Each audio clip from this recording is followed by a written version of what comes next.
சின்னதொரு சோற்றைதானே சிற்றெரும்பு கூடியே தன்னுடைய வீட்டை நோக்கி கொண்டு போகுமே.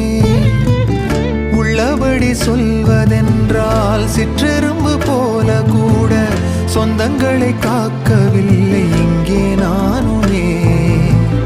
கோயில்தான் போனாலும் புண்ணியம் செய்தாலும் என்னுடைய பாவம் தீருமோ? இந்த உலகில் இன்றுதான் என் முகத்தை பார்க்கிறேன்.